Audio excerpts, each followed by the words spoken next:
안녕하십니까. 행복한 아침 이재용입니다. 안녕하세요. 정예인입니다. 네, 오늘은 수요일이고요. 연예가 소식 준비해놨는데 그 전에 먼저 뉴스 몇 가지 살펴보도록 하겠습니다. LH 직원들의 투기 의혹을 수사하고 있는 경찰이 어제 압수수색을 했습니다.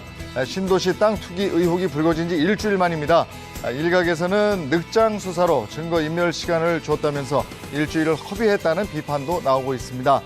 부패방지법 위반 혐의 등으로 압수수색을 받은 직원은 모두 13명, 공교롭게도 이들 중 8명이 과천사업단이나 과천의왕사업본부에 근무한 경력이 있고요. 4명은 전북지역본부에서 일을 했는데 이들 중 1명의 배우자가 과천에서 일을 했다고 합니다.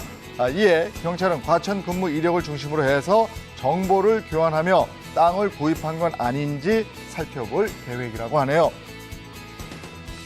다음 소식입니다. 한국토지주택공사에 입사한 지 얼마 안 된 신입사원이 사내 메신저를 통해 차명으로 땅을 사겠다는 계획을 밝히며 이걸로 해고돼도 땅 수익이 평생의 월급보다 많다며 불법 투기 이유를 설명했다고 합니다. 이에 LH 직원들의 투기가 공공연한 것이 아니냐는 지적이 나오고 있습니다.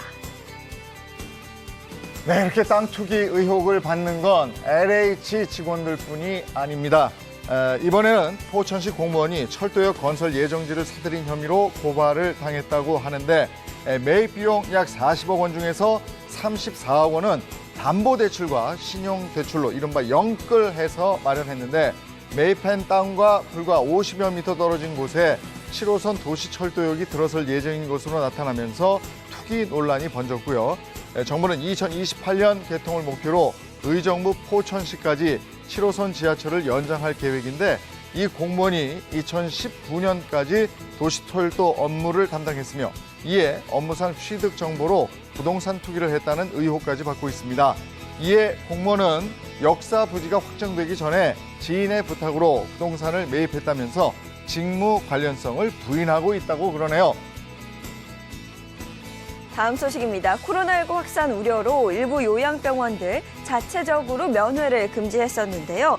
긴 시간 생이별을 한 요양병원 가족들, 어제부터 정부 지침에 따라 면회가 가능해졌습니다. 임종을 앞둔 환자나 정서가 불안한 환자의 보호자들은 코로나19 검사 결과 음성 판정을 받으면 접촉 면회도 가능해졌는데요.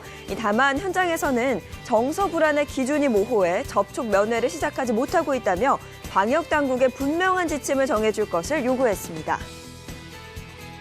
예, 어제 발표된 코로나19 신규 확진자 수는 446명이고요. 전체 접종자 가운데 아스트라제네카 백신을 맞은 사람은 37만 7,138명, 화이자 백신을 맞은 사람은 6,208명으로 집계됐습니다. 이번엔 날씨 소식 전해드리겠습니다. 오늘도 전국이 대체로 맑고 포근할 것으로 보입니다. 다만 미세먼지에 대한 대비는 철저히 해주셔야겠는데요. 대기 정체와 스모그의 유입으로 초미세먼지 농도 나쁨 수준 보이겠습니다. 오늘 외출하실 때는 이 미세먼지 차단 보건용 마스크를 반드시 착용하시는 게 좋겠습니다. 또 오늘 아침까지 수도권과 서쪽 지역을 중심으로는 가시거리 200m 이하의 짙은 안개가 끼는 곳 있겠습니다. 출근길 교통안전 각별히 유의하시기 바랍니다. 이어서 오늘 기온 보시면요. 오늘 아침 최저 기온 영하 2도에서 7도, 한낮 최고 기온은 9도에서 20도 선까지 크게 오르겠습니다. 낮 기온이 많이 오르는 만큼 일교차도 크게 벌어지고 있으니까요. 환절기 옷차림 유의하시기 바랍니다. 네, 3월 10일 수요일 행복한 아침 지금 시작합니다.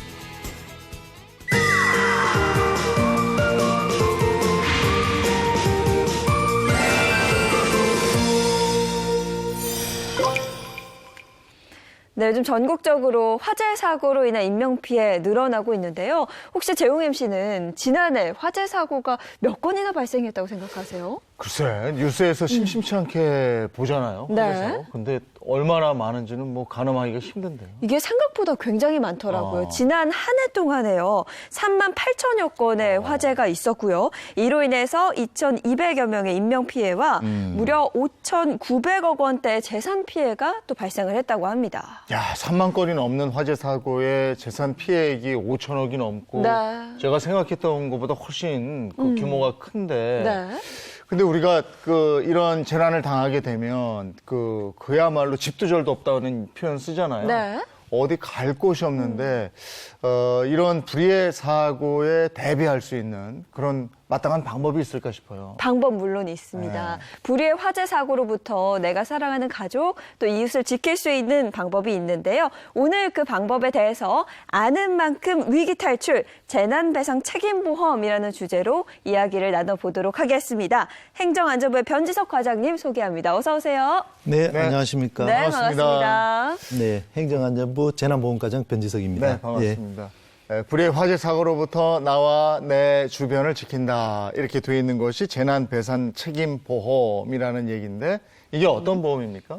네, 재난배상 책임보험은 화재, 폭발, 붕괴와 같은 재난으로 인해서 타인의 생명과 재산을 보호해주는 보험입니다. 사고 유발자의 배상 책임 원칙을 확립하고 피해자에게는 실질적인 보상이 될 수 있는 정부의 정책보험입니다. 네, 이게 의무보험이잖아요. 의무보험이라면 어떤 분들이 좀 가입을 해야 하나요? 네, 숙박시설, 그리고 1층 음식점, 주유소, 15층 이하 공동주택, 농어촌 민박 등 총 20여 종 시설이 의무가입 대상으로 이 시설의 소유자, 점유자 또는 관리자가 반드시 이 보험에 가입을 하셔야 합니다. 네. 그러니까 대규모의 피해가 발생할 수 있는 20개의 업종은 반드시 가입해야 된다. 그런 보험이다 이러셨는데 그럼 보험료는 얼마나 되는 겁니까? 음식점의 경우에는 100제곱미터당 2만 원 정도로 매우 저렴합니다. 네. 시설물의 종류와 면적에 따라서 차이가 발생하는데요. 보상은 대인 피해의 경우 사고당 한도 없이 1인당 1억 5천만 원, 대물은 10억 원까지 보상이 가능합니다. 네. 특히 원인 불명의 무과실 사고도 보상이 가능한 것이 특징입니다. 네. 2017년부터 이게 시행이 됐다고 했는데 그러면 보상금도 제법 지급이 됐겠네요.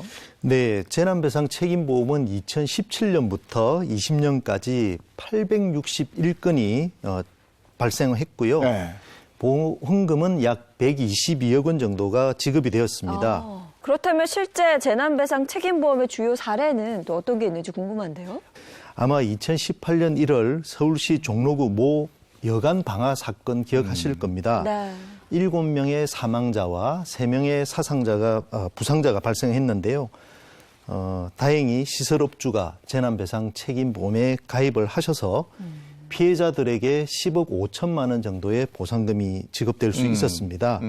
만약 그렇지 않았다면 아무런 잘못도 없는 7명의 사망자 유족과 3명의 부상자가 무책임한 방화로 인해 피해를 제대로 받지 못했을 것입니다. 네. 근데 이게 보험금 대비해서 보험료가 굉장히 저렴한데요. 이게 어떻게 가능한 거예요?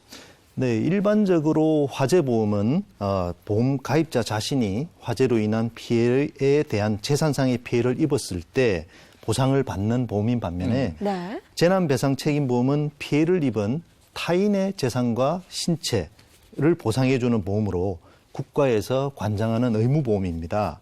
이에 따라 보험 관계사와 보험료율 조정 등을 통해서 보험 가입자의 부담을 조금은 덜어드릴 수 있게 되었습니다. 네. 그러면 지금부터 이 재난배상 책임보험에 대해서 좀 더 자세히 낱낱이 좀 들여다보도록 하겠습니다. 자, 땡땡땡 민박시설도 재난배상 책임보험에 가입해야 한다. 여기서 땡땡땡은 무엇일까요? 영세한 아닌가? 영세한 민박업체니까. 영세한 민박업체. 예, 예. 어, 방 몇 개 안 되는 데도 있을 거 아니에요? 네네. 그런 거 아닌가요? 그럴 수도 있겠는데 일단 그럼 과장님 정답은요? 네, 정답은 농어촌 민박시설입니다. 농어촌. 재난배상 책임보험 가입 대상 범위가 농어촌 민박? 예, 이렇게 된 특별한 이유가 있습니까? 네, 농어촌 민박시설은 대부분 농어촌의 단독주택을 이용해서 이용객들에게 숙박과 취사 시설을 이용하는 특성상 체계적인 안전 관리가 미흡한 부분이 있고요. 보험 가입도 저조한 실정이었습니다.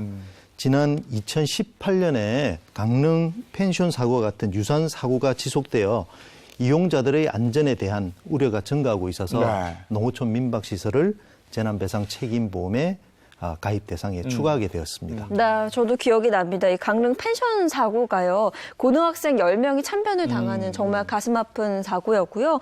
뿐만 아니라 지난해 설에 강원도 동해시 한 펜션에서도 가스 폭발 사고가 있었습니다. 그렇다면 이 농어촌 민박의 화재는 어느 정도인가요? 네, 농어촌 민박의 화재는 최근 5년간 339건이 발생하였는데요. 인명피해도 한 30명 정도로 또 인명피해 발생률도 9% 정도로 일반 화재가 한 5.3%에 비해서 비교적 높게 나타났습니다. 이에 따라서 농어촌 민박 이용자가 재난사고로 신체, 재산상 피해를 입을 경우에 그 손해를 보상하기 위해서 재난배상 책임보험 의무가입 대상으로 추가하게 된 것입니다. 네. 펜션의 대부분이 농어촌에 있고 그렇다면 펜션의 대부분이 농어촌의 민박이다 이렇게 해도 될 텐데 또 우리가 그동안 그 사건 사고에서 봤습니다마는 그 농어촌 민박 펜션 사고가 많았는데 거기에 대한 대비가 된다니까 그 부분에 대해서는 좀 안심이 되는데요. 네, 그렇죠. 그러면 또 중요한 게 그러면 농어촌 민박 사업자들은 언제까지 보험을 가입하면 되는 거예요? 네, 2020년 12월 8일 날 확대 법령이 개정되었습니다. 전국의 농어촌 민박 기존 시설 사업자들은 오는 6월 9일까지 가입을 하셔야 하고요. 신규로 시설을 신고가 하시는 분들은 신고 완료 후 30일 이내에 가입을 하셔야 합니다. 그러면 농어촌 민박의 재난배상 책임보험 이건 보험료가 어떻게 돼요? 아까 음식점과 마찬가지로 100제곱미터당 한 2만 원 정도로 가장 저렴합니다. 네, 가입률은 어느 정도 수준인가요? 농어촌 민박시설은 현재 약 2만 8천여 개가 있는데 현재까지 2천여 개소가 가입을 한 상태입니다. 6월 9일까지 가입을 하지 않으면 위반 기간에 따라서 10만 원에서 300만 원까지 과태료가 부과될 수 있습니다. 따라서 지자체 농어촌 민박협회와 홍보를 통해서 저희가 100% 가입을 완료할 방침입니다. 그러면 이 의무 가입 대상 그 농어촌 민박은 그 기간을 놓치면 안 되겠고 그 다음에 이 보험을 들 때 가입 방법은 어떻게 됩니까? 네, 시중에 있는 14개 보험사, 손해보험사와 공제사 그리고 한국농어촌민박협회를 통해서 가입을 하실 수 있고요. 보다 자세한 사항은 행정안전부 홈페이지를 보시면 자세한 설명이 안내되어 있습니다. 네. 사실 뭐 아무리 좋은 정책이라 하더라도 국민들의 관심이나 참여가 없으면 아무 소용이 없잖아요. 이번 기회에 많은 분들이 이 보험 또 정책에 대해서 좀 아셨으면 좋겠습니다. 네, 오늘 기왕에 나와주셨으니까 앞으로 계획 좀 말씀해 주실까요? 네, 저희가 2017년 시행 초기에는 19종 시설을 시작으로 해서 2020년 1월 7일 임대 아파트와 연립 다세대 주택을 재난배상 책임보험에 추가하였고요. 올해 작년 2020년 12월 10일부터는 숙박업소와 유사한 농어촌 민박을 의무가입 대상으로 확대하였습니다. 앞으로 재난에 취약한 시설을 지속적으로 발굴하고 촘촘한 사회 안전망을 구축해 나가도록 하겠습니다. 오늘은 재난배상 책임보험에 대해서 변지석 행정안전부 재난보험과장님과 함께했습니다. 고맙습니다. 네, 고맙습니다. 감사합니다.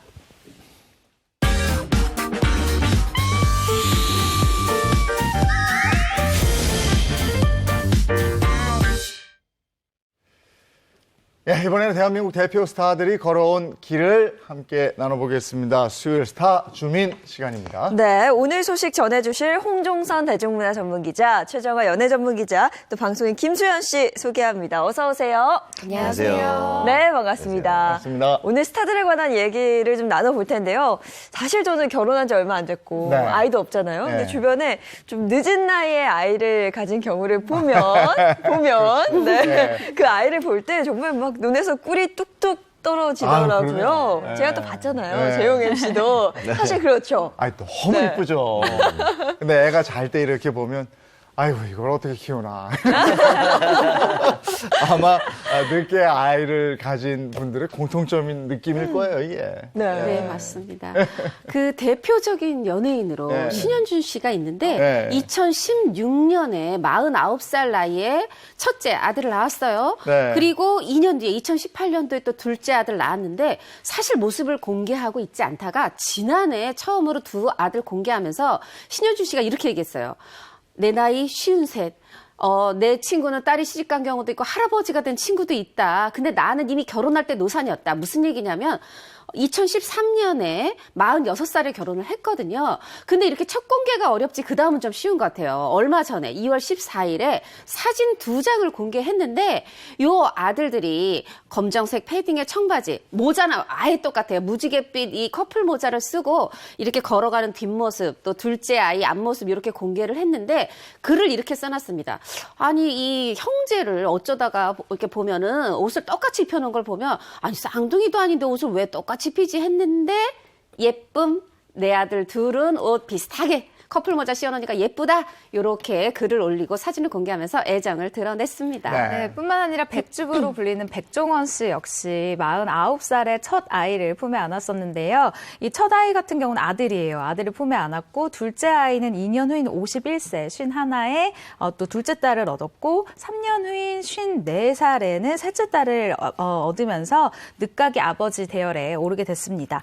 다수의 방송에서 사실은 백종원 씨 같은 경우에는 아침을 직접 챙기는 모습을 보여주면서 아내와 아이를 아주 살뜰히 챙기는 모습을 자주 보여주었는데요. 쉬는 날마다 아이들과 시간을 보내는 등 또 남다른 애정을 드러내고 있는 아들 바보, 딸 바보로 유명하기도 합니다. 네, 최근 방송의 모습이 또 화제가 되기도 했는데 막내딸이 그렇게 귀엽더라고요. 네, 네, 맞아요. 얼굴도 그렇고.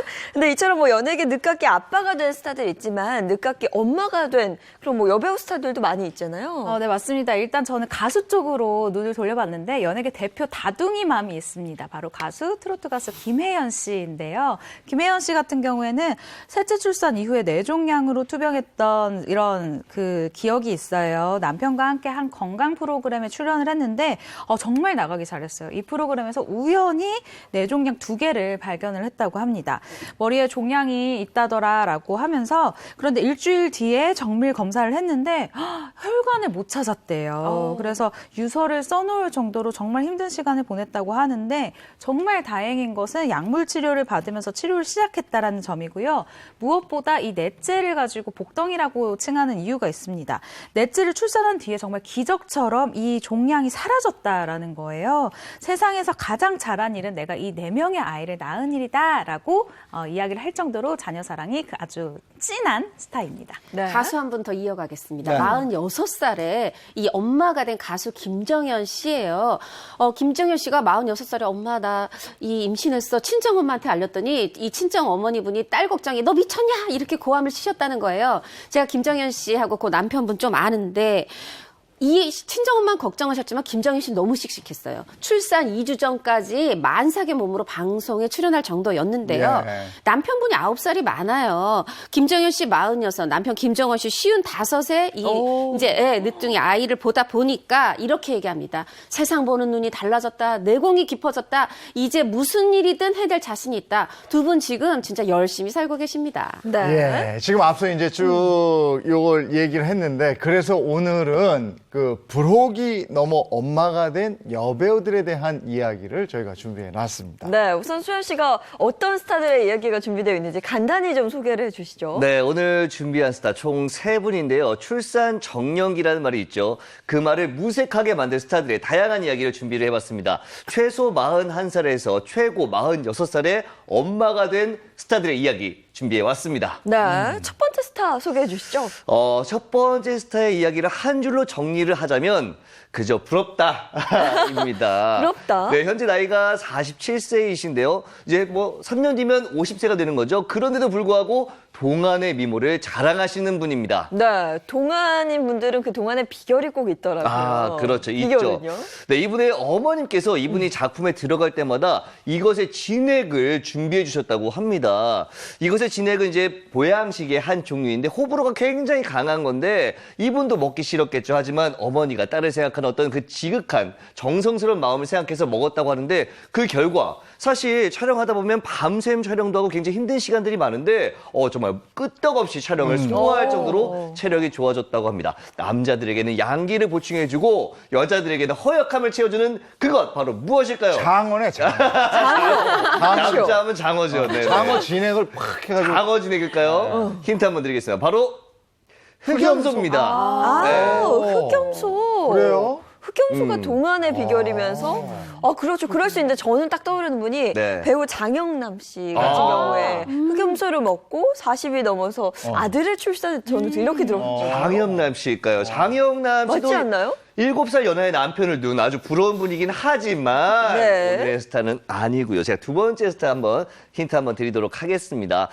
이분의 정말 상상할 수 없는 과거에 대한 어떤 힌트가 되겠는데요. 이분이 1994년에 M본부에서 공채 탤런트로 합격을 하면서 연예계를 시작을 했습니다. 이분 동기들은 사실상 좀 잘 나가고 좀 승승장구했었는데 이분은 무명 시간이 좀 길었다고 하는데요. 이후에 영화를 출연할 수 있는 기회를 주는 그런 선발대회에 나가서 대상을 받으면서 기회를 얻게 됩니다. 영화 촬영 기회를 상품으로 내놨다. 그렇죠. 각종 농산물 미나들. 협찬 들어가는. 네. 아니면- 이런 거 아닌가요? 네. 뭐 제가 회사 제가 회사 그거 유명하지. 뭐 그쵸. 농수산물 뭐 많은데 이거는 저도 그때 당시 한 번 보고 이후로는 이런 게 있었나 싶을 정도의 어떤 그런 선발대회였어요. 자, 뭐였냐면요. 바로 그 당시에 프랑스에서 굉장히 유명했던 미모의 여배우 닮은 꼴 선발대회인데요. 여기서 대상을 받게 되면서 정말 인생 역전 성공, 스타의 어떤 길을 갈 수 있는 발돋움을 할 수 있었습니다. 자, 두 번째 힌트 드릴까요? 바로 이자벨 아자니. 딱 나오네, 딱 나와. 이자벨 아자니. 저희 또래는 알아요. 완전 이게 딱 나오죠. 그럼요. 맞출까? 네. 정답은 하나, 둘, 셋. 최지우! 정답입니다. 46세의 첫 아이의 어머니가 된 네. 최지우 씨였습니다. 네, 근데 지금 저는 너무 놀라운 게 지금 사진 보시면 네. 저렇게 닮았다. 그렇죠. 라는 네. 거죠. 한국의 이자벨 아잔이라고. 아니 근데 최지우 씨 나이가 지금 47살이라는 게 굉장히 놀랍고 46살에 또 엄마가 됐다는 것도 굉장히 또 놀랍네요. 야, 언제 나이가 이렇게 됐네. 네. 저 동안에 47살인 것도 놀랍지만 이 초산을 46세 한 것 더 놀랍습니다. 지난해 5월에 엄마가 됐는데 지난해를 생각해 보세요. 우리가 정말 지금도 그렇지만 지난해 올해 코로나19로 모두가 다 좀 불안해하고 걱정 많을 때였어요. 최지우 씨는 게다가 내가 지금 노산인데 초산인데 코로나까지 얼마나 마음 줄이면서 이 출산 준비를 하고 뱃속에 이 아기 태교를 했겠습니까? 그때 이런 글을 올렸어요. 늦은 나이에 아이를 갖고 코로나19에 마음 졸이면서 준비를 하니 새삼 대한민국 엄마들이 존경스럽다. 저처럼 이렇게 어렵게 출산하시는 예비 맘들도 예비 엄마들도 이 노산의 아이콘인 저를 보면서 힘냈으면 좋겠다. 이렇게 격려 메시지를 전하기도 했습니다. 최근에 엄마 최지우 씨 일상 공개하면서 또 화제가 되고 이랬지 않습니까? 네, 맞습니다. 최지우 씨가 SNS를 통해서요, 자신과 이제 딸의 사진을 공개하기도 했는데, 특히 이 공개된 사진에서 딸이 너무 귀여워요. 아주 조그만 손으로, 고사리 같은 손으로 이 브로콜리로 보이는 이런 채소를 이렇게 막 먹는 모습이 담겨 있는데요. 네. 아시죠? 그 애기들을 어느 각도 위에서 봐도 옆에서 봐서 뒤에도 봐도 그 볼이 통통하게 튀어나오는 네. 그거 있잖아요. 네. 이 사진을 봐도 참 그런 너무 귀여운 모습이 담겨 있습니다. 네, 뭐 얼굴이 나오진 않지만 최지우 씨를 닮았을 거잖아요. 네. 얼마나 예쁘겠어요. 아유, 그쵸. 그리고 최지우 씨가 얼굴도 너무 예쁘지만 키도 굉장히 커요. 173, 4로 이야기를 하고 있는데 그렇다 보니까 최지우 씨가 한 인터뷰를 통해서 자신의 이 자녀에 대해서 얘기를 한 적이 있습니다.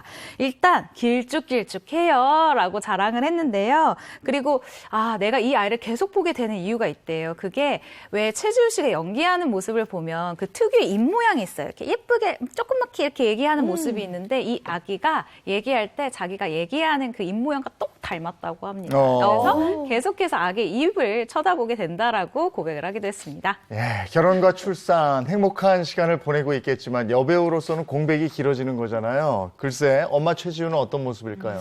사실 이제 최지우 씨가 이렇게 절친들이 있어요. 뭐 고소영 씨나 한예슬 씨 조금 이렇게 뭐 좀 또래도 있지만 이게 보면은 유호정 씨랑 굉장히 친하고 뭐 신혜라 씨, 오연수 씨 말하자면 언니들이랑 친하다 보니까 이거 뭐 아이들이 굉장히 훌쩍 커서 심지어 대학생 그 이상이 된 이 언니 선배들 친한 사람들이 있죠. 근데 나는 지금 혼자서 이제 지난해 이 태어난 아기를 키우고 있잖아요. 그러니까 이렇게 얘기합니다. 엄마 일을 열심히 공부하는 사람. 그러니까 말하자면 이 엄마 일을 정말 일처럼 열심히 내가 공부하고 있다. 책도 사서 보고 있다. 이런 얘기를 하면서 좀 다른 엄마들이랑 아기들이 잘 먹는 이유식은 어떻게 만드나 이런 레시피를 공유한다든가 생생한 육아 정보 공유하고 싶다. 이렇게 얘기를 하면서 이 초보 엄마의 설레는 마음을 전하기도 했습니다. 네, 엄마로서의 역할도 굉장히 잘하고 계신 것 같은데, 근데 앞서 사진 보면 이렇게 뒷모습이 좀 나왔잖아요. 몸매 관리, 자기 관리 계속 해왔던 것 같아요. 흑염소로 힘내서 연기했다면 이 또 동안의 비결도 있더라고요. 네. 바로 청주 반신욕. 뭐냐면 우리가 온몸 푹 담그는 것보다 반만 담그는 거 건강에 좋다는데 네. 그 물에다가 청주 술을 풀어서 하는 거라 그래요.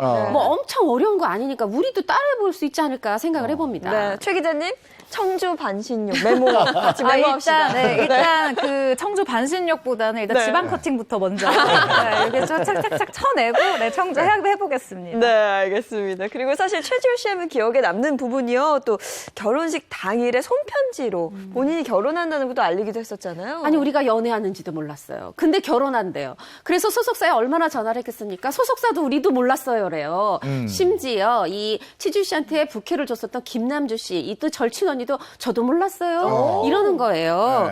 네, 그럴 정도로 비밀을 유지해서 그렇게 깜짝 결혼을 했어요. 아니 정말 철통보안이었는데 그 비밀 결혼식 최지우 씨의 마음을 사로잡은 그 남편도 궁금합니다. 그렇습니다. 이 사실 결혼 소식이 전해졌을 때도 최지우 씨 본인은 물론이고 소속사에서도 남편 이야기를 전혀 하지 않고 소속사에서 심지어 뭐라 그랬냐면 우리도 남편 정보가 없다. 남편을 모른다라고 얘기를 할 정도였었거든요. 그런데 결혼 4개월 만에 최지우 씨 남편에 대한 소식이 전해졌습니다.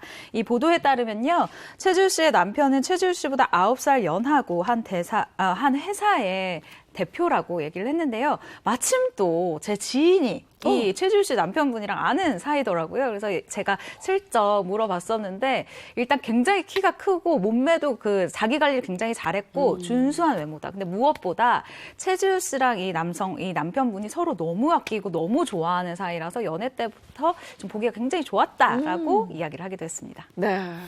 정말 이 둘의 뭐랄까요. 오랜 기간 만났을 거고 또 결혼해서 아이도 낳고 지금이 가장 행복한 시기가 아닐까 싶은 생각도 들어요. 그때 너무 이 철통 보안이다 보니까 그러면 우리가 늦었지만 기자들이 도대체 결혼식은 어디서 하는지 알아내자. 막 취재 여러 호텔에 막 전화하는 거죠. 그러다가 알게 된 사실. 이 서울에 굉장히 높은 이 빌딩에 있는 호텔에서 그것도 아주 높은 층에서 스카이뷰가 뭐라 그러죠? 하여튼 이 뷰가 막 이렇게 쫙 한강도 내려다보고 이 좋은 데서 결혼을 한다는 겁니다. 그런데 이 장소가 워낙 좁아서 딱 한 100명까지 들어가는. 그래서 부모, 양가, 친지, 절친들만 불러서 결혼을 했는데 칭찬해주고 싶은 건 있었어요. 최지우 씨 정도의 이 정말 아시아를 그냥 넘나드는 스타 정도면 협찬 엄청 받을 수 있거든요. 협찬 없이, 축의금 없이 사랑으로 결혼했습니다. 네. 자, 이렇게 첫 번째 엄마가 된 여배우 최지우 씨의 소식 살펴봤고요. 두 번째 스타 누군가요? 자, 두 번째 스타도 어마어마한 분입니다. 데뷔 32년 차고요. 이분의 파급력이 정말 대단해서 이렇게 불리고 있다고 하는데요. 17년 동안 CF를 무려 240여 편을 찍었습니다. 정말 어마어마하죠. 그리고 여성 배우들 중에 가장 많은 브랜드의 광고를 찍은 분입니다. 그러면은 240여 얼추 계산을 해봐도 1년에 14편이면 거의 다달이 CF를 찍은. 그렇죠. 정말 그 CF의 여왕이네요, 그러면. 너무 부럽네요. 네, 이거 힌트 드릴게요. 저는 거의 힌트 나오는데 바로 CF의 여왕 맞습니다. 그 정도면 CF의 여왕이죠. 여왕입니다. 네네. 240여 편. 이게 배우인데 CF에 자주 출연을 하면 네. 뭔가 그 이미지가 생겼을 것 같거든요. 좋다는 거지. 좋을 수도 있는데 이분은 한 인터뷰에서 이렇게 말을 했습니다. 이런 이미지들이 좀 많이 생기다 보니까 자신에게 좀 딜레마로 다가오고 성장 고통으로 좀 다가온다. 이 이미지 때문에 영화나 드라마에 출연을 할 때 선입견이 생길 수 있지 않습니까? 그래서 처절하게 노력을 했다고 하고요. 네. 또 이제 뭐 술집 작부 역할을 맡으면 술도 먹어가면서 막 눈물을 흘려가면서 열심히 준비를 했고 그게 약간의 독이 되기도 했다라고 밝히기도 했습니다. 네, 아직까지는 잘 모르겠거든요. 네. 두 번째 힌트도 좀 주시죠. 두 번째 힌트 드리면 감이 오실 겁니다. 자, 두 번째 힌트는 이분의 명대사로 준비를 했는데요. 이분은 2001년 부산 영화평론가협회에서 여우주연상을 받으면서 이 영화를 통해서 배우로서 이름을 널리 알리기 시작했습니다. 지금까지도 한국 영화 최고의 명대사로 불리고 있는 이것 두 번째 힌트입니다. 바로 라면 먹고 갈래요? 이거는 알죠? 네. 최정 기자 한번 다음 맞춰볼까요? 저 너무 자신 있는데. 네, 한번 지금 외쳐도 맞춰주세요. 되나요? 네, 되죠. 네. 이영애! 정답입니다. 41세 쌍둥이 엄마가 된 이영애 씨입니다. 정말 그 주목받죠. 그 아이들이 네. 연예계 2세 중에서도 더 주목받는 아이들. 네. 우리가 이제 CF나 코미디 통해서 라면 먹고 갈래요로 네. 굳어져서 저도 굳이 뭐 딴짓 걸고 싶은 마음은 없는데 영화 속 대사는 라면 먹을래요였어요. 유지태 씨한테 그렇게 얘기를 했고. 근데 이영애 씨는 일거수일투족이 다 관심의 대상인 탑스타잖아요. 네. 그래서 아기 가졌다고 하니까 아들일까 딸일까. 나중에 보면 결론적으로 답은 다 맞았죠. 뭔가 산후조리원 어디 산후조리원 가는 거야. 모든 게 다 관심의 대상이었습니다. 네, 근데 이영애 씨는 딸 사진 공개되고 나서 정말 큰 화제였어요. 네, 맞습니다. 돌잔치 무렵에 한 여성들을 통해서 이 아이들의 얼굴이 알려진 상황이었는데요. 특히 딸아이의 그 미모가 굉장히 특출나서, 물론 아들도 너무 잘생겼습니다. 근데 딸아이의 미모가 이영애 씨를 정말 빼다 박았다라는 평을 들으면서 아이고, 귀엽다. 엄청난 화제를 모았는데, 이때 기억나는 게 제 친구들이랑 와, 우리 한 살한테 졌다 이런 얘기를 했었거든요. 우리 한 살보다 못생겼는데 이러면서. 근데 이영애 씨는 어떤 방법으로 자녀들을 공개했죠? 제일 좋은 게 뭐냐면 아이와 함께하는 선행. 그래서 다른 어떤 교육보다 이게 제일 중요하다면서 꾸준한 활동을 아이들과 함께 했습니다. 예, 네. 사회공헌 활동 계속하죠. 그렇죠. 예. 사실 최근에는 그런 가족 예능, 아이들 예능으로 좀 이렇게 얼굴을 알리는 경우가 많은데 굉장히 뜻깊네요. 보통 연예인들이 극과 극이에요. 장동건, 고소영 씨처럼 꽁꽁꽁꽁 숨기거나 아니면 아이 육아 예능 나가거나. 근데 저는 공개할 거면 이영애 씨처럼 이렇게 같이 사회 활동하고 공헌 활동하면 이게 좋은 것 같습니다. 네, 근데 사실 이영애 씨를 생각해 보면 굉장히 신비주의고 뭔가 베일에 쌓여 있잖아요. 아이들의 엄마로서는 이영애 씨가 어떨까라는 궁금증도 있어요. 사실 출산 전으로 극과 극으로 달라졌어요. 그전에는 너무 신비주의. 그래서 2009년 8월에 미국에서 극비리에 결혼했어요. 우리가 못 봤습니다. 그런데 이제 2011년 2월에 이렇게 쌍둥이 낳았죠. 그다음부터는 이렇게 본인의 생활도 공개하고 아이들도 모습도 보여주는데 일할 때는 이제 프로 여성이지만 일하는 여성이지만 그냥 아이랑 있을 때는 평범한 엄마처럼 그렇게 일상을 보내고 있다 이렇게 얘기를 하고 먹을거리 직접 챙기고 또 특히나 예의범절 교육을 중시한다고 하네요. 먹을거리는 언제부터 그렇게 신경을 썼다고 그래요? 태어날 때부터입니다. 태어날 때부터 어느 정도냐면 태어나서 뭐 먹습니까? 모유나 부유 먹는데 이영애 씨 모유 수유했고 그때 심지어 몇 미리 먹었나 다 적었고 이유식 할 때도 뭘 먹었나를 수첩에 다 기록을 했다 그래요.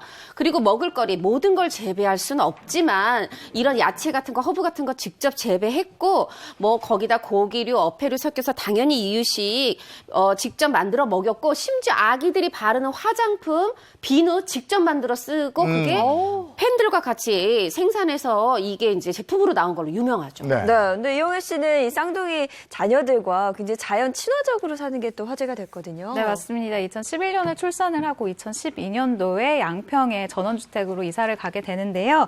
사실 이때 이야기를 한 것이 아이들이 자라서도 추억할 수 있는 고향 선물하고 싶었다라고 이 이사의 이유를 밝히기도 했습니다. 네, 그러면 궁금한 게 이 아이들이 지금 11살이잖아요. 네. 혹시 엄마가 이영애다, 이렇게 대단한 배우다, 이걸 알고 있나요? 이제 알지 않을까요? 알죠, 정도는 알죠. 알겠죠? 제가 인터뷰에서 또 너무 궁금해서 물어봤습니다. 이영애 씨한테 근데 아이들은 엄마가 이영애라는 걸 아나요? 라고 물어봤어요. 그랬더니 아들은 연예인에 일단 관심이 없는데 엄마가 배우라는 건 알고 있고 딸은 내가 배우라는 거 알고 좀 좋아는 하는데 내가 연예인 사인 안 받아왔다고. 영화제 갔다가 박소담 사인 안 받아왔다고 뭐라고 하더라. 그래서 내가 딸한테 야, 네 엄마 이영애야 라고 얘기를 해줬다고 그러더라고요. 산소 같은 여자 이렇게 네. 딱 수식어가 없잖아요. 실제로 어떤 엄마일지 궁금해요. 우리가 이제 이렇다 저렇다 얘기를 해봤는데 본인한테 직접 들어보는 게 최고죠. 영상으로 준비했습니다. 그냥 똑같아요. 예. 다른 엄마들이랑 네, 똑같이. 똑같은 엄마, 걱정하는 엄마. 아이들한테 화도 낼 때도 있고 혼낼 때도 그렇죠. 있고. 공부하라고 잔소리도 하고. 네. 예, 그렇군요. 엄마들은 다 잔소리 하시나요? 똑같아요. 네. 자, 이제 세 번째 스타 누군가요? 자, 마지막 스타 힌트를 드리도록 하겠습니다. 아버지에 대한 힌트인데요. 이분의 아버지는요, 10대 후반에 비밀 결사대에 가입을 해서 항일 투쟁을 하다가 1944년부터 옥고를 치렀고요. 그러던 중에 해방을 맞이하신 분입니다. 네, 1944년이면 지금으로부터 한 78년 전인데 네. 야, 할아버지가 아니라 아버지라고. 네, 이분의 아버지가 47세가 됐을 때 이분을 낳았다고 합니다. 첫 번째 힌트 바로 공개하겠습니다. 바로 독립운동가의 딸입니다. 사실 그동안 연예인 중에 뭐 독립운동가의 아들, 뭐 남자 연예인들은 좀 화제가 됐었는데 딸이라 그러니까 또 굉장히 놀랍네요. 독립운동가의 손녀는 있잖아, 김을동 씨요. 조금 많이 헷갈리실 것 같은데 네. 두 번째 힌트는 약간 감이 오실 겁니다. 자, 두 번째 힌트 바로 드릴게요. 이분의 별명에 대한 힌트인데요. 일단 이분은 뮤지컬 배우고요. 40대 중반에 둘째를 갖게 되면서 원 없이 먹다 보니까 92kg까지 쪘다고 합니다. 그리고 더 대단한 것은 아이를 낳은 지 100일 만에 30kg을 감량을 했다고 하고요. 감량한 뒤에 자신의 다이어트 비법들을 주변에 좀 알리고 싶다라고 하면서 이 별명이 생겼다고 합니다. 어떤? 100일 만에 정말 30kg 대단하다. 감량. 다이어트 마스터네. 마스터 네. 비슷합니다. 자, 바로 다이어트 전도사입니다. 전도사. 뮤지컬 배우고요. 사실 저는 따갈 방금 사진 보니까 딱 알았어요. 사실 어떤 분인지. 그럼 이번에는 한번 제가 한번 정답 외쳐볼까요? 알겠습니다. 바로 다이어트 전도사 뮤지컬 배우 홍지민 씨. 정답입니다. 맞죠? 43세 엄마가 된 홍지민 씨입니다. 근데 네. 홍지민 씨는 뭐 이렇게 기적처럼 엄마가 됐다 이렇게 들었거든요. 맞습니다. 이제 홍지민 씨가 43살에 엄마가 됐는데 그거보다 더 놀라운 게 결혼 9년 만이었는데 그게 그냥 흘러간 9년이 아니고요. 유독 힘들었다 그래요. 인공수정 3번, 시험관 3번. 이거를 모두 실패하는 그런 아픔을 겪었다 그래요. 네, 엄마가 되기라 정말 쉽지 않은 것 같아요. 얼마나 힘들었을까요? 지속된 실패에 사실 이거 정말 신체적으로 힘들거든요. 몸도 힘들었지만 마음도 우울증이 찾아왔었다고 하네요. 그럴 때 남편도 같이 힘든 거거든요. 그렇죠. 일단 이 시술을 할 때 홍지민 씨에게 매일 아침 엉덩이 주사를 놔준 게 바로 남편이었다고 해요. 그리고 이 남편분이 사실 이거는 아내가 너무 힘든 거였고 내가 힘든 건 정작 따로 있었다라면서 고충을 토로하기도 했는데요. 그 이야기 어떤 이야기일지 함께 보시죠. 관을 할 때 저도 굉장히 힘들었거든요. 처음에. 그쵸. 아니, 아빠도 그- 힘들지. 정액 채취하러 갈 때 정말 자괴감 들었어요. 골방이 네. 문이 이만큼이 안 닫히는 거예요. 왜 안 다쳐요? 밖에서 사람이 막 왔다 갔다 하는 소리가 들려. 이게 고장이 나가지고 안 닫히는 거예요. 어머. 요만한 컵을 딱 주고 가는데 그 의자는 또 되게 편해요. 한 5분을 내가 도대체 여기 왜 들어와 있지? 이거 어떻게 이렇게 해야 되지? 막 이런 생각이 막 드는 거야. 그리고 더 괴로운 거. 눈도 못 마주치겠어. 창피해서. 근데 뒤통수에다 대고 수고하셨습니다 이러는데 그게 너무 힘든 거야. 그 소리가. 그래갖고 되게 화냈어요. 막 와가지고 이렇게까지 해야 되냐고. 지금은 뭐 웃으면서 말씀하셨지만 아이를 얻기가 얼마나 힘들었겠어요. 지금 웃으면서 얘기할 수 있는 이유가 있습니다. 이렇게 시험관 3번, 인공수정 3번 실패한 뒤에 기적처럼 자연 임신으로 지금 얻은 거예요. 첫째 아이를. 그런데 보세요. 나 어렵게 지금 아이 얻었죠. 나이도 나 좀 많은 것 같죠. 그러니까 시시각각 이 아이 태아 상태 살피느라고 굉장히 조바심, 긴장을 유지했었고요. 잃지 않았고요. 그런데 자연 임신에 이어 출산까지 했으면 좋았겠지만 그래도 재앙절개로 건강하게 아이를 낳았습니다. 정말 기적처럼 찾아온 아이군요. 그렇죠. 네, 맞습니다. 이 기적처럼 찾아온 고마운 아이의 이 태명을 홍지민 씨가 도로 씨라고 지었다고 합니다. 이 도로 씨는 신의 선물이다라는 뜻이 담겨 있는데요. 홍지민 씨에게도 개인적으로 굉장히 좀 남다른 뜻이 있는 이런 태명이에요. 홍지민 씨가 이 뮤지컬 브로드웨이 42번가를 하면서 임신이 된 상태를 알았는데 당시 배역 이름이 이름이 도로시였습니다. 기저귀 한 번 더 찾아갔죠. 둘째 아이도 있는 거 아니에요? 네, 맞습니다. 일단 이 첫째 도로시를 출산한 이후에 한 2년 만에 자연 임신으로 또 둘째가 생기면서 둘째까지 품에 안게 되는 이런 격경사를 맞게 됐습니다. 네, 정말 엄마는 위대하다라는 생각이 드는데 기분이 좀 어땠을까요? 네, 한 매체와의 인터뷰를 통해서 소감을 밝혔는데요. 우선 너무 감사하고 감격스럽다. 우리 부부의 삶에 두 아이의 부모가 됐다라는 것이 아직도 믿겨지지 않는다라면서요. 신기하고 감사할 따름이다. 남편과 함께 아직도 실감이 나지 않는다면서 서로의 얼굴을 쳐다보고 씩 웃는다.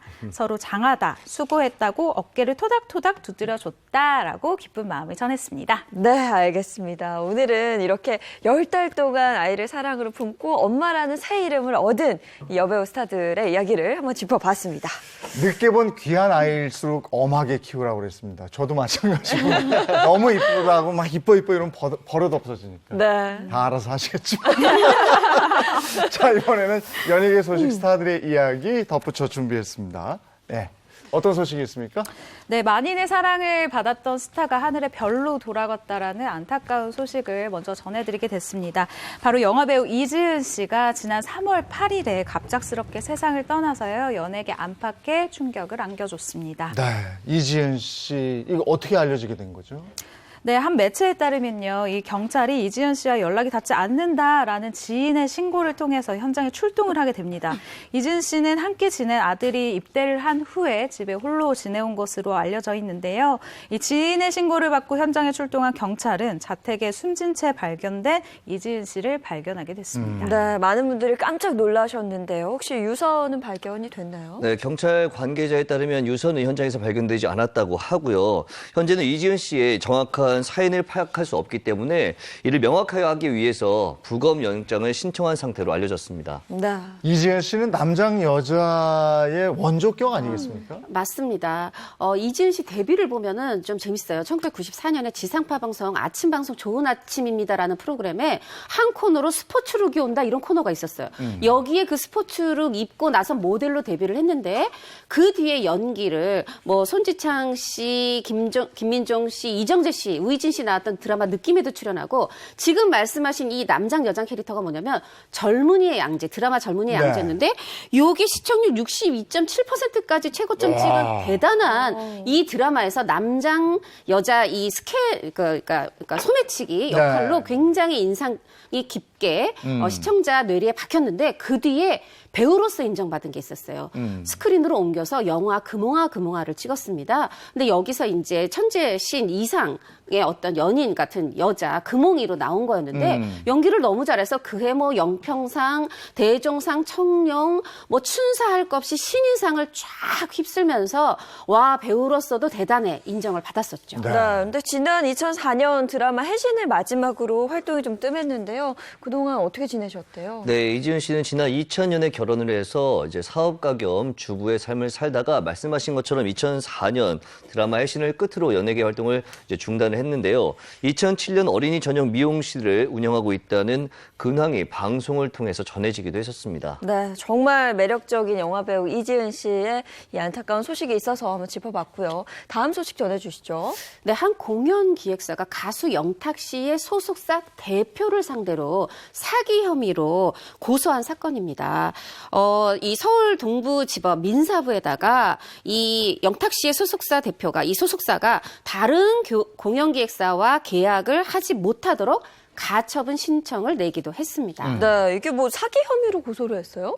네, 공연 기획사의 측의 이 주장에 따르면요. 영탁 씨 소속사 대표 A 씨 그리고 이 소속사 행사 대행을 맡고 있는 B 씨로부터 영탁 씨 지원금으로 3억 원을 투자를 해달라는 이런 요청을 받았다라고 합니다. 그런데 영탁 씨 측은 그 대가로 2021년 그러니까 올해 9월 1일부터 진행이 될 예정이었던 이 단독 콘서트 투어 공연권 일체에 대한 대한 이 우선 협상권을 주겠다라고 제안을 했었다라고 합니다. 그럼 이 계약은 언제 진행한 거예요? 네, 지난해 4월이죠. 우선 협상 계약서를 통해서 체결을 했는데 2억 3천만 원을 보냈는데 이 영탁씨 측에서 일방적으로 계약 무효 의사를 표해왔다라고 주장을 하고 있는 상황입니다. 네, 그럼 이에 대해서 영탁 씨 소속사 측의 입장은 어때요? 아니 우선 협상 논의했던 건 사실이다. 이 소속사 얘기입니다. 그런데 여러 가지 이유로 업무를 진행하지 않기로 하면서 이 종료했다. 그리고 그 지급받았던 돈 전체 다 변제했다, 반환했다.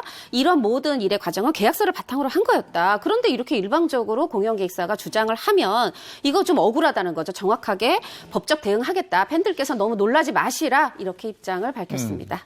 공영기획사 측에서 또 추가 공식 입장을 냈다면서요? 네, 재반박을 한 건데요. 이 공영기획사 측에 따르면 작년 4월 23일 이 영탁 씨 소속사와 우선협상 계약서를 체결한 뒤에 영탁 씨 이 소속사 측에서 콘서트 정식 계약서를 써드리겠습니다라고 했는데 구두 약속만 되어 있었던 거예요. 그래서 정식 계약서를 쓰자라고 했는데 이 날짜가 차일피일 미뤄지게 됐고 단 한 차례도 그들이 얘기한 것처럼 뭐 해지에 대한 이 내용은 정리한 적이 없다라고 굉장히 억울한 마음을 표시를 했습니다. 그리고 덧붙여서 이런 얘기를 하는데 업무 종료에 대한 협의도 없었고 이 업무를 종료한 사실도 없음에도 영탁 씨의 소속사 측에서 계약 무효를 요구해 왔다라고 주장하고 있는 상황입니다. 네, 하나 더 붙여서 2억 3천만 원에 대해서도 이게 영탁 씨 공연하고 관련된 돈이 아니었다. 회계 정리상 뭐 형식적으로 필요하다고 해서 써준 변제 확인서고 이거는 개인 거래 관련 채무 완납 확인서였다. 또 이런 이제 입장을 공영기획사가 밝히고 있습니다. 이렇게 돈이 되고 이러면 우환이 생기더라고요. 네, 맞아요. 자, 이렇게 오늘 연예계 소식들까지 짚어봤습니다. 함께해 주신 세 분 고맙습니다. 감사합니다. 네, 매주 수요일 아침에는 안전속도 5030 정책이 잘 실행이 되고 있는지 양심 운전자를 찾는 그런 네. 코너를 진행하고 있습니다. 네, 오늘은 또 어디로 출동을 했는지 또 어떤 양심 운전자가 탄생을 했는지 미션 5030 바로 만나보시죠. 예기치 못하게 벌어지는 수많은 사고들. 대한민국 보행자의 안전사수를 위해 행복한 아침이 나섰다. 올 4월 17일부터 본격 시행되는 안전속도 5030 정책. 당신은 알고 계십니까? 안전속도 5030은 도심 지역 일반 도로에서는 시속 50km 이하로 운행하고 생활권 이면 도로에서는 30km 이하로 운행하는 범국가적인 정책인데 안전속도 5030을 알리기 위해 거리로 나선 두 남자. 안녕하세요. 반갑습니다. 대한민국의 속도를 바꾸는 대국민 프로젝트 미션 5030 지금 시작합니다. 생명을 살리는 속도 미션 5030. 오늘도 미남 홍성민 박사님 오셨습니다. 네, 감사합니다. 미남 박희선 씨. 네. 좋습니다. 서로 네. 이렇게 칭찬을 줘야 돼요. 예, 이렇게 아름다운 대한민국을 만들어 가겠습니다. 네, 저희가 이 안전속도 5040을 많은 분들에게 알린 지 한 달이 됐습니다. 근데 얼마나 많은 분들이 알고 있는지 너무너무 궁금해요. 예. 그래서 한번 제 동료한테 전화를 해가지고 만약에 안전속도 5030을 안다. 제가 그 기념으로 네. 한번 밥을 사드리도록 하겠습니다. 측정대 다. 예. 고기로. 고기로. 고기로. 안다. 소고기로. 소고기로. 진짜요? 아니요. 돼지고기로 하겠습니다. 진짜 알았으면 좋겠습니다. 지금 신호는 가는데요. 예. 여보세요. 민상아. 네, 형 오직 시간이 웬일이에요? 그러니까 늦은 시간에 이렇게 전화를 받아서 고마워. 무슨 일이에요? 아니 뭐 다른 게 아니라 그냥 단도직입적으로 예. 안전속도 5030이라고 알아? 아니요. 아니 몰랐습니다. 뭐라고? 몰라요. 뭔데요?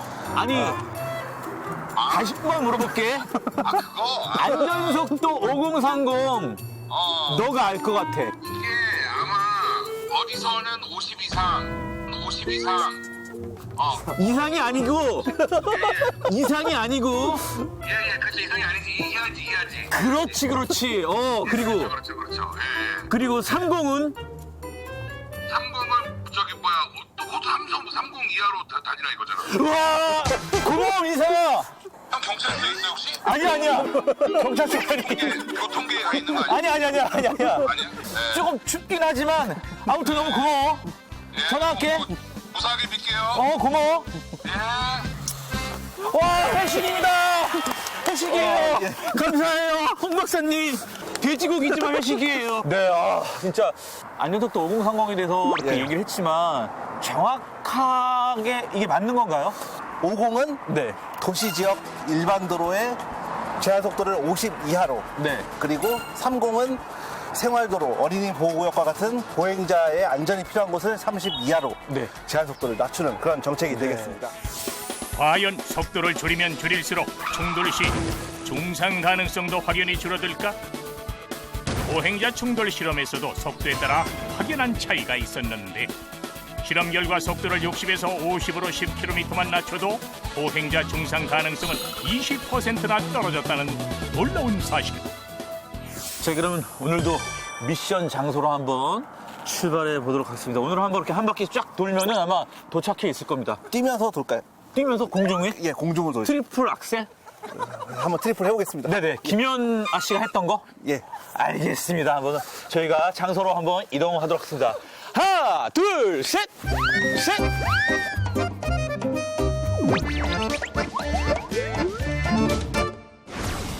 오늘의 미션 장소. 서울 천호동공원 사거리에서 선사 사거리까지 쭉 이어지는 왕복 4차 도로. 그 중심에 있는 암사역 사거리 구간. 주거시설과 상업시설이 밀집해 있어 평소 보행자 이동량이 많은 구간인데다 설치된 과속 카메라가 없고 심지어 과속 방지턱도 없으니 운전자들의 과속 심리를 부추기기 딱 좋은 구간이구만요. 과속운전 다발지역 암사역 사거리. 그래서 최근 이곳에선 보행자 사고가 많이 일어났다는데 제한속도 50km인 이곳에서 과연 모범 안전운전자를 만날 수 있을까? 지금 시각은 밤 12시예요. 이 도로의 특성은 어때요? 예, 이 도로는 왕복 4차로 도로가 되겠고요. 시속 50km 도로입니다. 최근 3년 동안에 크고 작은 사고가 많이 발생했는데 총 57건의 사고가 발생했고 그다음에 그중에 보행자 사고가 16건이었습니다. 보시면은 신호등 간격이 멀어서 네네. 이제 차량들이 속도를 내는 그런 보행자들에게 위험한 구간이 되겠습니다. 그러네요. 오늘은 몇 명 좀 예상하세요? 매주 몇 명으로 할지 네네. 계속 머리가 아픕니다. 네네. 암사, 네. 암사, 암사. 암암리에 4명. 죄송합니다. 네. 아무튼 오늘도 정말 많은 분들의 모범 안전 운전자가 이곳에서 나왔으면 좋겠습니다. 예. 네. 한번 지켜보도록 하겠습니다.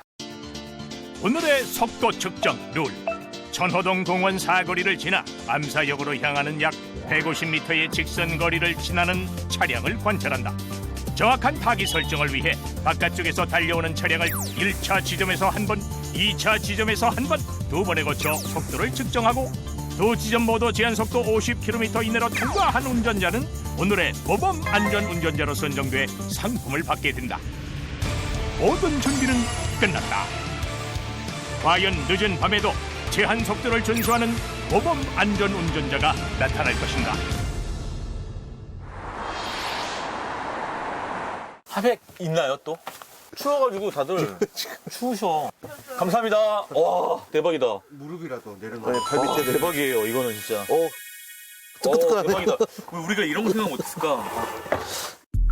오늘 날씨 눈과 강추위로 정리할 수 있겠습니다. 기온은 영하 10도까지 떨어지면서 매서운 한파가 기승을 부리겠습니다. 스태프분들 많이 추우실 것 같아요. 근데 차량이 너무 없어가지고. 네.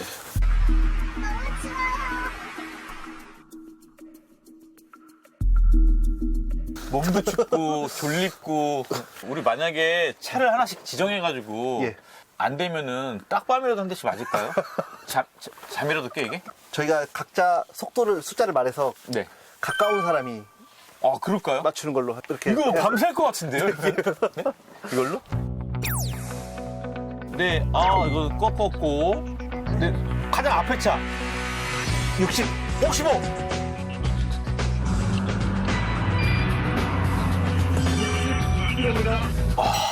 제가 이겼네요.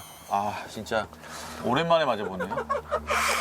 와, 진짜 이거 밤 12시에 나와가지고 지금 뭐 하는 겁니까, 지금? 새신랑 얼굴을 이렇게 망가뜨려도 되겠습니까? 아, 일단은 뭐 한번 보겠습니다.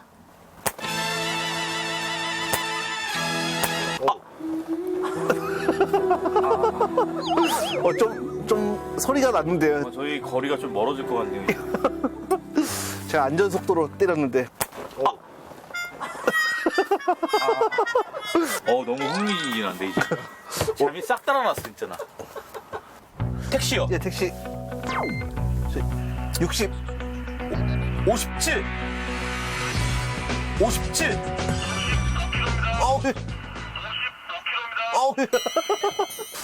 머리를 좀, 이마를, 이마가 되게 예쁘네요. 예. 이마가, 와. 지금 너무 각도까지 맞추시는 것 되게 같은데. 반질반질 하셨는데, 네. 갑니다.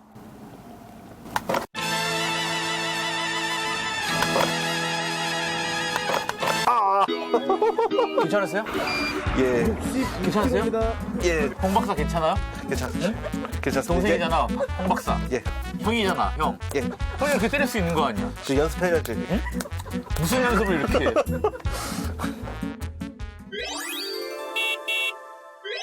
박사님, 좀 안전속도 5030을 좀 걱정하는 분들이 계시더라고요. 예, 어떤 걱정? 예를 들어서 속도가 60에서 50으로 줄어들면 출퇴근 시간대 통행 시간만 늘어나갈 것 같다는 얘기가 있어요. 예, 출퇴근 시간대는 원래 빨리 못 갑니다. 네? 사실 저희가 그래서 실험을 해본 결과 네. 약 10km 구간에서 그 60km와 50km 동시에 차를 출발을 시켰을 때 그 네. 둘의 통행 시간의 차이는 한 2분 정도밖에 차이가 나지 않았던 걸로. 2분이요? 예. 그래서 밤에는 안전해지고 낮에는 교통이 좀 더 원활해졌다 이렇게 보시면 될 것 같습니다. 두 번째로 또 택시를 타시는 분들이 이거 요금이 더 나오는 거 아니야? 이런 걱정을 하시거든요. 예. 그래서 저희가 그것도 실험을 해봤습니다. 실험을 많이 하셨네요. 예. 네? 택시를 가지고 동시에 약 10km 구간을 부산에서 네. 60과 50으로 주행 속도를 맞춰서 주행을 하였을 때 도시요금이 얼마나 나오는지 얼마나 나왔어요? 제가 그 택시에 같이 타고 있었습니다. 네. 두 택시의 요금의 차이가 한 106원 정도. 106원 정도. 106원? 106원? 예. 우리의 생명을 살리기 위해서 100원 정도 더 내주신다고 생각해 주시면 될 것 같습니다. 예, 크지 않거든요. 이게 신뢰가 가네요. 네, 시청자분도 아마 박사님 믿을 거예요, 이제. 예. 신뢰 있는 얼굴이잖아요. 그럼요. 네. 뭐 이마가 계속 이렇게 계속. 네, 빨갛네요. 그렇죠? 네. 추워서 그래요. 아, 그래요? 예. 네.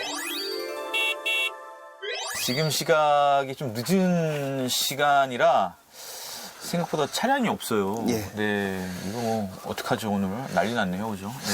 그래도 잘 지켜주실 거로 생각이 됩니다. 네. 이제. 자, 예. 지금 맨 앞에 오는 트럭이 오네요. 네. 측정해주세요. 네. 느려! 예, 오고 있습니다. 성공할 것 같아. 48km. 아, 좋아. 1차 예. 성공입니다. 네. 이 트럭, 네. 조금만 느리게 달려주세요. 네. 성공할 것 같은데요. 네, 성공! 2차는요?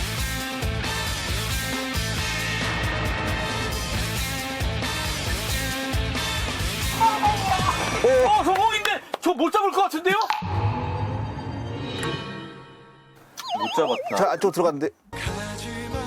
그런데 차선을 바꿔버린 첫 번째 모범 안전운전자. 대체 어디 가세요? 안쪽으로 들어갔어요. 마지막에 갑자기 차선을 바꿨어요. 아, 아쉽습니다. 예. 네, 성공인데 또 그냥 내 차선을 바꾸셔서 예. 가버리셨어요. 네. 예. 예. 지금 저 차 볼까요? 까만 차. 까만 차 줘도 될 것 같은데?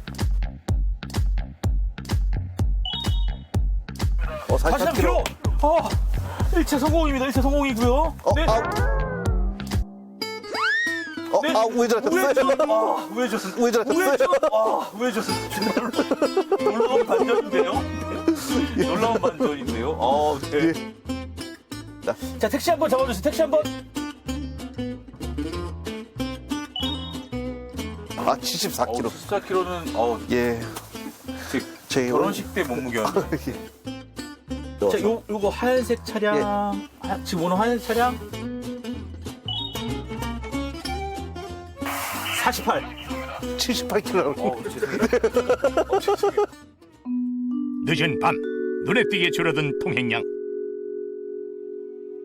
바로 그때 저 뒤에 뭐죠? 버스 앞에 있는 택시가 있는 것 같은데. 네. 예, 지금 오고 있습니다.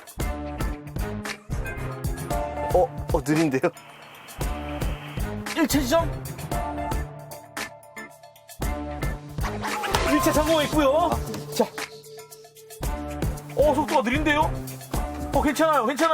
이 정도 괜찮아요. 2차는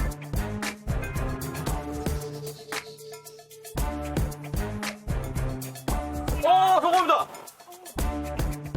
두 번째 모범 안전운전자 탄생. 그러나 결국은 그냥 떠나고 마는데.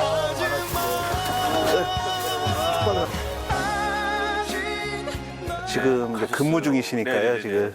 너무 아쉽습니다. 네. 저희가 상품이 또 있었는데, 그쵸? 예, 지난번에 택시 기사분께 드린 것처럼 그쵸? 퇴근을 하실 수도 있었을 텐데. 그때 상품권 뽑으시고 퇴근하셨잖아요. 예. Can you speak English? I can speak English. Thank you so much.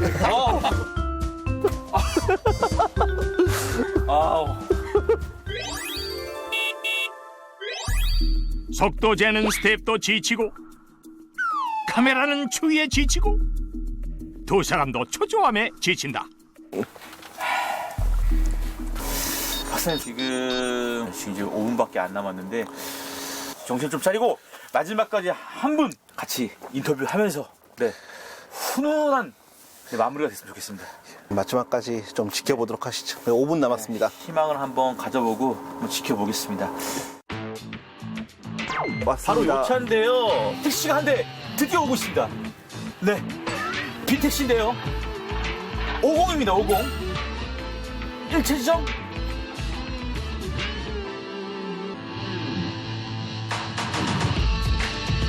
어, 49km. 됐어. 예. 됐어. 예, 오고 있습니다. 성공할 것 같아. 느려. 예, 바로 성공하나요? 2차 지점은요? 과연 2차 지점 속도는? 이거 성공할 것 같은데요? 우와! 이야. 오늘의 세 번째 모범 안전운전자 탄생. 잡나요? 잡을 수 있나요? 이번엔 오케이입니다. 드디어 새벽 2시가 다 돼가는 시각에. 안녕하세요. 안녕하세요. 너무 축하드립니다. 모범 운전자로 선정되셨어요. 제한 속도를 잘 지키셔가지고 자기소개 좀 부탁드립니다. 저 성수동의 진정교통에 근무하는 박춘국. 네. 혹시 안전속도 5030에 대해서 혹시 아세요? 그건 잘 모르겠고 60km에서 50km 내리고 40km에서 30km 내리는 건 알고 있습니다. 예, 맞습니다. 네. 운전 경력은 어떻게 되세요, 기사님? 좀 오래됐어요. 네. 30년? 30년. 평소에 운전 습관이 속도를 잘 지키시는 편이세요? 아니면? 안전을 위해서 좀 저기 하는 편이에요. 네, 바로 이런 또 우리 택시 기사님이 계시기 때문에 전 국민이 이제 다 알게 될 것 같아요. 네, 맞습니다. 네. 이게 바람이에요. 네. 자, 그러면 어떤 거 뽑으시겠습니까? 그럼 1번으로 할래요? 1번 뽑으시겠어요? 네. 아, 진짜요? 네, 1번 한번 뜯어보시죠. 네, 직접 한번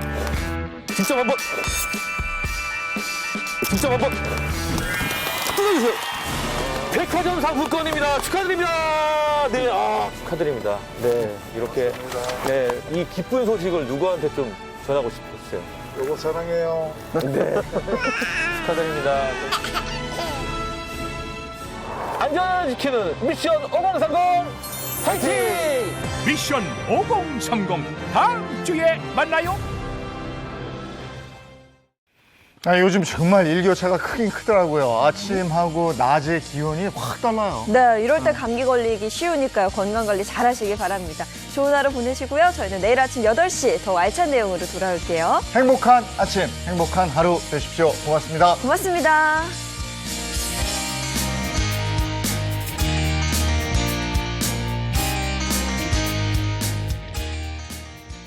채널 A